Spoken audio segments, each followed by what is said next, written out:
I'm a jet. I'm a jet through and through. West Side Story. No, I don't watch movies, but I know about that movie. Okay, it was a. That was the go-to movie that we would watch in high school when we'd have a substitute teacher. When you're a jet all the way. Really? Yeah. Leonard Bernstein's West Side Story? That's a great movie. Well, it was a better Broadway show. I've never seen whatever. a Broadway show. So, all right. Okay. So, title today's video. Yes, I can't wait. We are talking about 3 different tactics and techniques. 3. 3. Do you want to introduce it? Go. Watch your language. I'll put a bleep. Yeah. 3 different tactics that dealers use. Yeah. Closers use. The closer, yeah. To try and finish off a sale. Yeah. You're going to walk through each of them. I don't think we're going to role play anything. We get lots of requests. Maybe. That sounds very strange. Okay. But we're going to walk through them. Yes. So what is number 1? What is the number 1 tactic that you see? I'm laughing because we talked about this right before. The number 1 tactic is the closer comes out and first he tries reason. Okay? And reason, folks, never flies. Okay? It just reason is just not, well, a reasonable suggestion to most people. But that's the first thing you try as a closer is reason. Okay, so walk me through. So what does that look like? I've been talking to the salesperson for the past, 2 hours. We've got I've worked the numbers price. on the deal for you, Zach. I'm really as close to the bottom as I can get.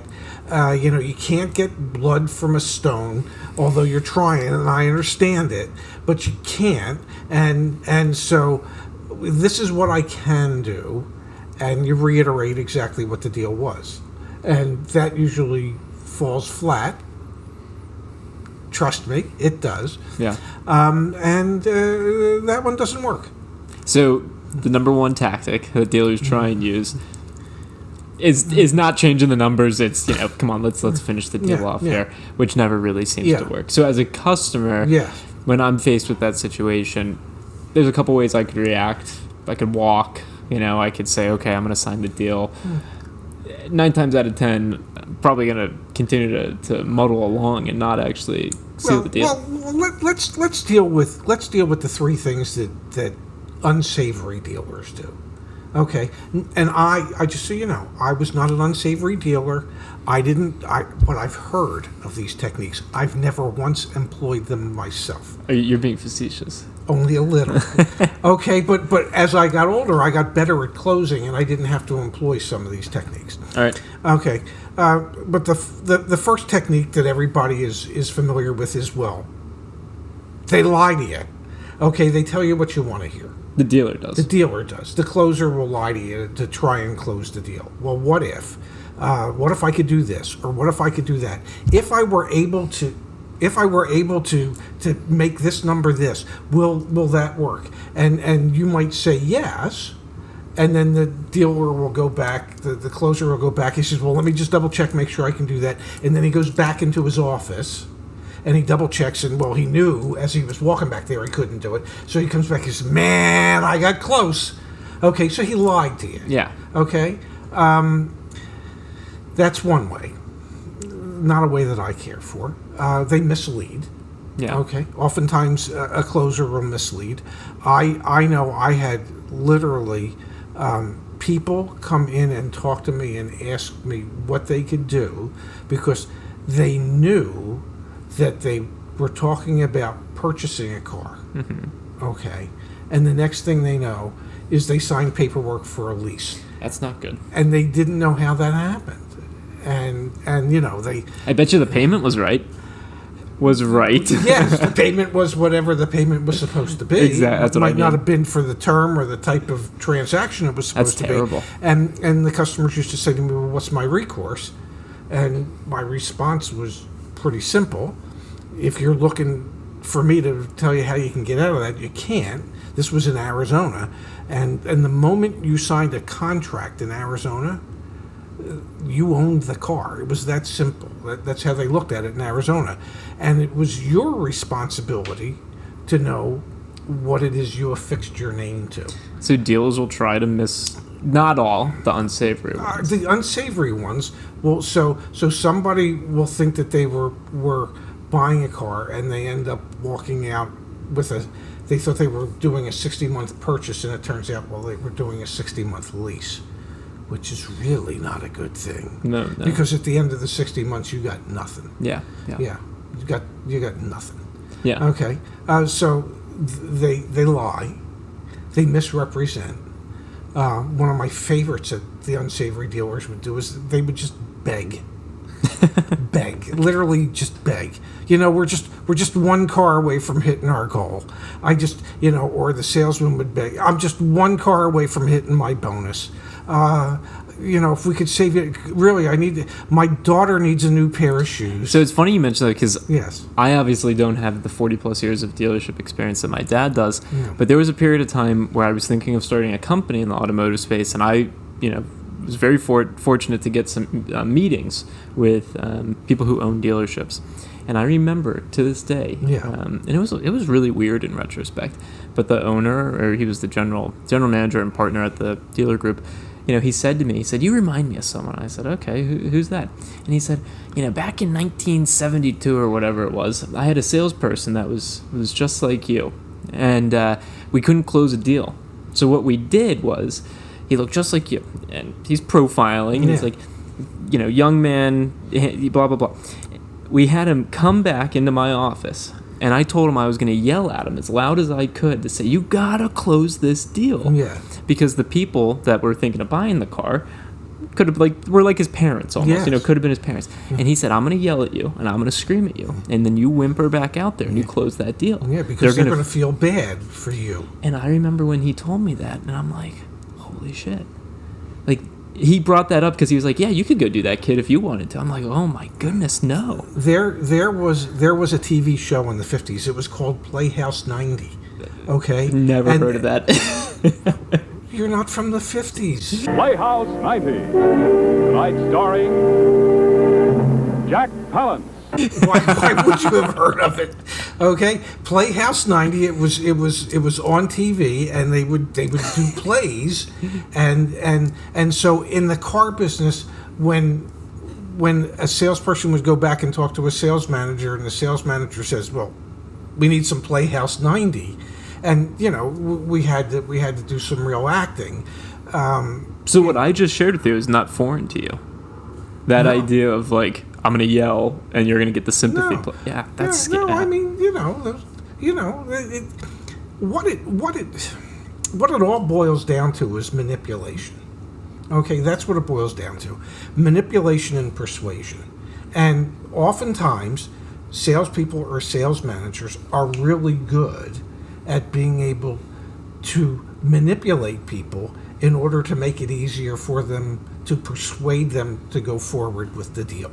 Okay, and whether that's to lay a guilt trip on them, or whether it's to appeal to them to help the salesperson or the sales manager in some way, because your deal would mean the world to us. Yeah. It really does. It would put us, if I could save you another couple $100, and it helps get us over our target. You are 3 for 3 on hitting these. Well, Speaking of which, we're gonna get new mics. Yeah, right. I see all the comments. We need Yeah. new mics. These Yeah. things are Yeah, can't even see me anymore. yeah. So they appeal on an emotional emotional, level, yes. or if they need to, they'll. You've known of instances where they'll do things that are. I don't want to use nefarious, but it's definitely not right. Deceptive. Let's call them Misleading, deceptive. yeah. Misleading, Deceptive, deceptive practices. I mean, it happens. I'm not going to sit here and tell you that the dealers don't. And obviously some customers realize it's happening when it's happening.